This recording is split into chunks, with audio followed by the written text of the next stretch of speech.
so much of what we want to accomplish, so much of what we want to do in this movement in this country, I think are fundamentally dependent on going through a set of very hostile institutions, specifically the universities, which control the knowledge in our society, which control what we call truth and what we call falsity, that provides research that gives credibility to some of the most ridiculous ideas that exist in our country.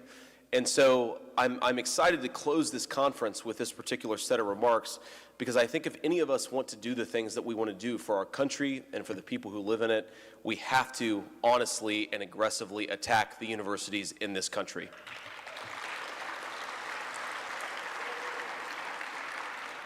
Now, I am, as of July of this year, a Senate candidate in the state of Ohio, which is a very unique situation for me to be in. Thank you. You can all go to jdvance.com and make yourselves as poor as possible to support my campaign. But, you know, one of the things that consistently comes up in my campaign, because I was one of these people who didn't quite get Donald Trump in the beginning, I didn't sort of fully appreciate where he was coming from or what he was about, and now I very much do, is this concept of red pilling. And if you ever heard this term, it comes from the movie The Matrix, which, as I understand it, is made by a couple of people who do not share the politics of the people in this room. But the basic idea is that once you see the way that knowledge is transmitted, once you see the way that public policy works in this country, it's very hard to unsee it. And so there's this scene in the movie The Matrix where the chief protagonist is given an opportunity to take the blue pill or the red pill. And he takes the red pill. And the red pill effectively reveals to him the fundamental corruption that laid at the heart of the society that he lived in. And I'm going to come back to this analogy later on in my remarks, but I think it's important to understand that so much of what's going on in our country, so much of what drives truth and knowledge as we understand it in this country is fundamentally determined by, supported by, and reinforced by the universities in this country. That is the world that we live in. We live in a world that has been made effectively by university knowledge. And if you ask yourself, why have we consented to this? Why have we accepted a world in which the universities, which, by the way, are not exactly politically sympathetic with any of the people in this room, why have we done that? A pogrom started on social media. The guy was turned into the great Satan. And I have to bring out my phone here to remember the exact thing that was said here. About a year ago, and I don't have the details exactly correct, but about a year ago, there was a series of protests. Well, they said this. First of all, the anti-racism protests, the protests that issued from the death of George Floyd, they should not be confused with a permissive stance on all gatherings. Of course, the protests against racism and against the death of George Floyd are totally justifiable under our sincerely objective public health rubrics. But protests against stay-at-home orders are rooted in white nationalism. Now, this is 1,200 of our leading public health authorities all across this country. Now think for a second about all of the ways in which our universities transmit not knowledge and not truth, but deceit and lies. About 18 or so months ago, I don't remember the exact date, ladies and gentlemen, the universities do not pursue knowledge and truth, they pursue deceit and lies, and it's time to be honest about that fact.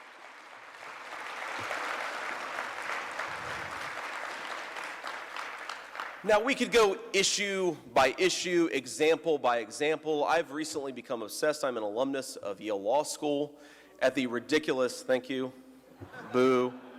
The simple fact is that our universities tell the powerful what they want to hear, and they couch it in ridiculous political rhetoric instead of dealing with the real consequences of progressive policy.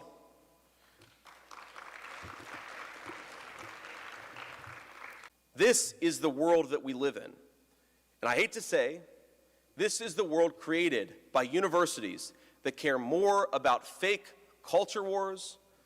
Right now, in American schools, there are millions of children who are learning about the fundamental evil of American slavery and America's racist past. And of course, we have a complicated past, and there are a lot of sins that we have to atone for. And that is the ideology that is reinforced, that is given legitimacy, and that is taught at our universities. Why, ladies and gentlemen, are school children learning from school teachers that America is a fundamentally racist and evil country? Because those same school teachers learned it from some progressive professor at a university 10 or 15 years ago.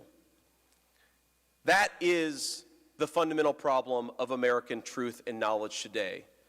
And in our own ways, all of us reinforce the power of universities to control our lives and control how we live them. And I was talking with a person about how ridiculous is it that we tell our young people to go to college, to get brainwashed, to acquire $60,000, $70,000, $80,000 of student debt just to be able to live a normal life in their own country. And he said, well, what's the alternative? A donor at this meeting, a politically aligned person, a person who's supporting my campaign said, well, what's the alternative? I don't want my kid to become an HVAC specialist. But if that's your attitude, ladies and gentlemen, we're going to continue to empower the colleges and the universities that make it impossible for conservative ideas to ultimately carry the day. We have got to get out of the mindset that the only way to live a good life in this country, the only way for our children to succeed, is to go to a four-year university where people will learn to hate their country and acquire a lot of debt in the process. And the person whose quote I ultimately had to land on was the great prophet and statesman Richard Milhouse Nixon.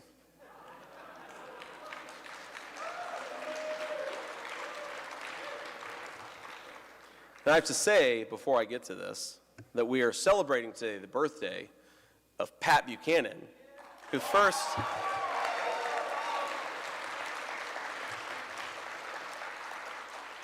got a start in the Nixon administration, and I think is the genesis of many of the ideas that we discussed here and have discussed here over the past few days. But Richard Nixon, not known for his inspirational quotes, and I'm not going to lie to you, I'm not going to offer you an inspirational quote tonight. I'm going to offer you a true quote, because there is a season for everything in this country. And I think in this movement of national conservatism, what we need more than inspiration is we need wisdom.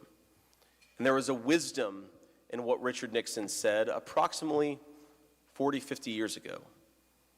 He said, and I quote, "The professors are the enemy."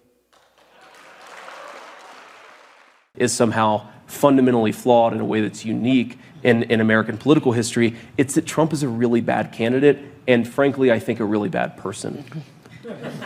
You've said, I'm a never Trump guy, never liked him, terrible candidate, idiot if you voted for him, might be America's Hitler, might be a cynical a-hole, cultural heroine, noxious and reprehensible. I was wrong about Donald Trump. I didn't think he was going to be a good president, Brett. He was a great president. We have to honestly and aggressively attack the universities in this country. The professors are the enemy. We will see you there.